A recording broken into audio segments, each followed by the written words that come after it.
Assalamualaikum warahmatullahi wabarakatuh. Perkenalkan, nama saya Dwi Purnomo, mahasiswa Universitas Hiperasia, kelas IT 205, nomor induk mahasiswa 230401010270. Pada kesempatan hari ini, saya akan mempresentasikan atau membuat video tentang ujian akhir semester mata kuliah Estetika Humanisme yang berjudul Revolusi Industri 4.0 dan Society 5.0. Baik, materi yang akan saya paparkan pada kesempatan ini yaitu yang pertama, tahapan revolusi industri, yang kedua, tahapan era society, yang ketiga, hubungan revolusi industri dan society, yang keempat, dampak revolusi industri, yang kelima, kompetensi pada society 5.0. Baik, yang pertama, tahapan revolusi industri. Saat revolusi industri 1.0 terjadi perubahan secara besar-besaran di bidang pertanian, manufaktur, pertambangan, transportasi, dan teknologi, serta memiliki dampak yang mendalam terhadap kondisi sosial, ekonomi, dan budaya di dunia, yaitu berkisar sekitar 1750 sampai 1850. Revolusi generasi satu ini melahirkan sejarah ketika tenaga manusia dan hewan digantikan oleh kemunculan mesin. Salah satunya adalah kemunculan mesin uap pada abad ke-18. Tahapan revolusi industri yang kedua yaitu dikenal dengan revolusi teknologi, yaitu sebuah fase pesatnya industrialisasi di akhir abad ke-19 dan awal abad ke-20. Revolusi industri 1.0 yang berakhir pertengahan 1900-an diselingi oleh perlambatan dalam penemuan makro sebelum revolusi industri 2.0 muncul tahun 1870, yaitu kisaran 1870 sampai 1914. Revolusi industri 2.0 umumnya dimulai tahun 1870 hingga awal Perang Dunia Pertama. Revolusi industri generasi 2 ini ditandai dengan kemunculan pembangkit listrik dan motor pembakaran dalam combustion chamber. Penemuan ini memicu kemunculan pesawat telepon, mobil, pesawat terbang, dan lain-lain sebagainya. Berikutnya, tahapan revolusi yang ketiga, yaitu kemunculan digital dan internet, menandai dimulainya revolusi industri 3.0, yakni revolusi digital. Waktu dan ruang tidak lagi berjarak, sebab itu era digital mengusung sisi kekinian atau real time. Selain mengusung kekinian, revolusi 3.0 mengubah pola relasi dan komunikasi masyarakat kontemporer. Namun, revolusi industri 3.0 juga memiliki sisi yang layak diwaspadai, yaitu teknologi yang membuat pabrik-pabrik dan industri lebih memilih mesin ketimbang manusia. Mesin canggih memiliki kemampuan produksi yang lebih berlipat. Tahun kisaran berlangsungnya industri 3.0 yaitu 1970 sampai dengan tahun 2000. Berikutnya tahapan revolusi yaitu generasi 4.0. Manusia telah menemukan pola baru ketika disruptif teknologi hadir begitu cepat dan mengancam keberadaan perusahaan-perusahaan incumbent. Sejarah telah mencatat bahwa revolusi industri telah banyak menelan korban dengan matinya perusahaan-perusahaan raksasa. Lebih dari itu, pada era industri generasi 4 ini, ukuran besar perusahaan tidak menjadi jaminan. Namun, kelincahan perusahaan menjadi kunci keberhasilan meraih prestasi dengan cepat. Sebagai contoh, hal yang ditujukan yaitu perusahaan Uber yang mengancam pemain besar pada industri transportasi. Yang kedua, Airbnb yang mengancam pemain utama di industri jasa pariwisata. Berikutnya yaitu tahapan era society atau kehidupan masyarakat, yaitu generasi pertama yaitu masyarakat hanya melaksanakan kegiatan pemburu atau berburu guna memenuhi kebutuhan hidup dalam bermasyarakat, yaitu kebutuhan pokoknya. Mereka melaksanakan pemburuan hewan yang ada di hutan secara liar, sehingga bisa mendapatkan bahan makanan untuk dimakan sehari-hari. Berikutnya, tahapan Society 2.0. Jadi manusia sudah mulai melaksanakan kegiatan bercocok tanam untuk memenuhi kebutuhan hidup. Hasil panen yang mereka tanam akan disimpan dan untuk kebutuhan hidup beberapa hari atau beberapa bulan berikutnya sehingga mereka sudah bisa memenuhi kebutuhan hidup sendiri.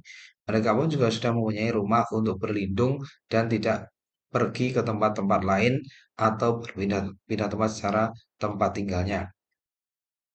Untuk berikutnya, era society 3.0, yaitu industrial society, yang mana pada masa ini manusia sudah memulai berpola hidup, yaitu bekerja di dunia industri atau pertambangan, di mana sudah ada pekerjaan pembuatan mobil, pembuatan transportasi kereta api, tenaga listrik, dan sebagainya.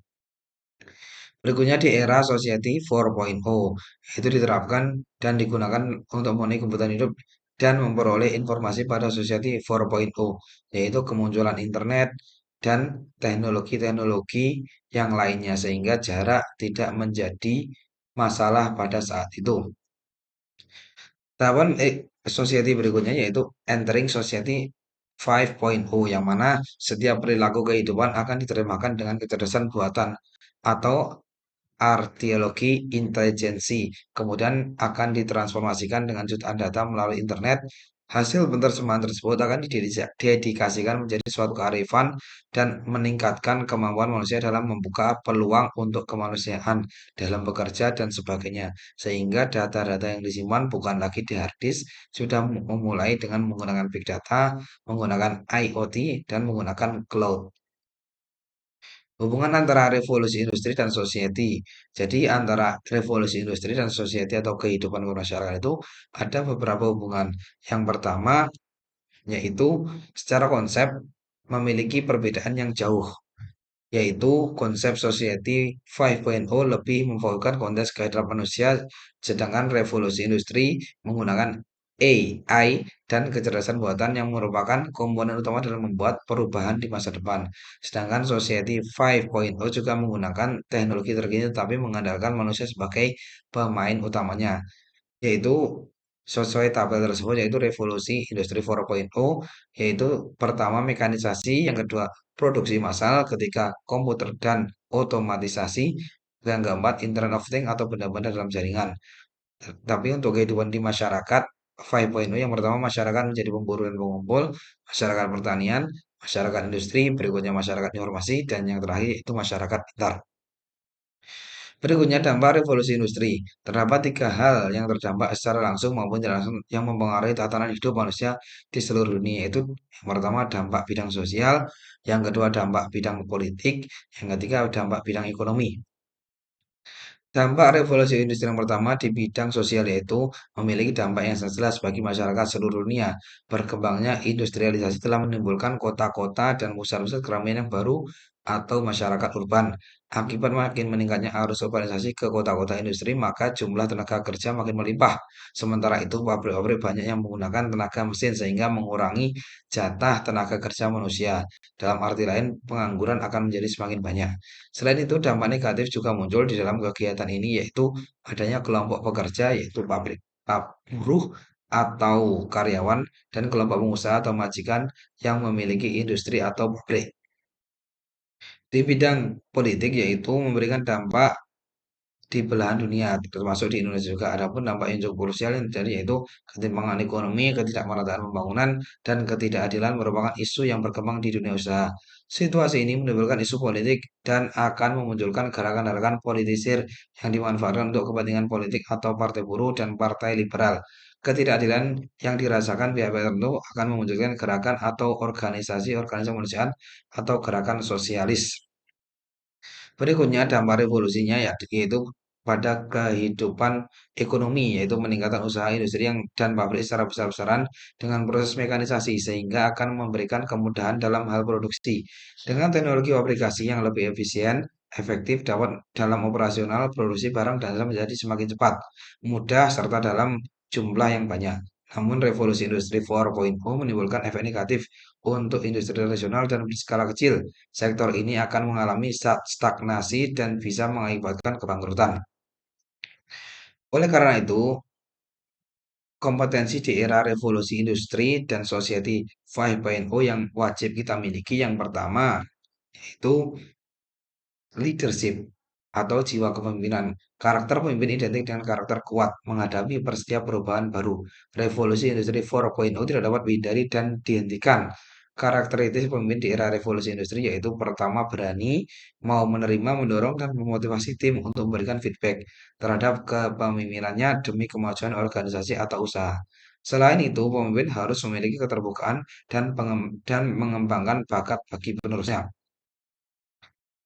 Berikutnya, kompetensi yang harus dimiliki adalah skill language.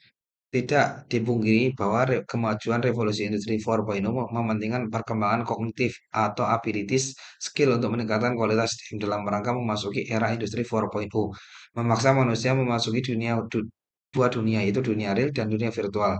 Internet of Things yang memiliki akses untuk membuka konektivitas siapapun di seluruh dunia membuat setiap orang harus memiliki kemampuan berbahasa yang universal.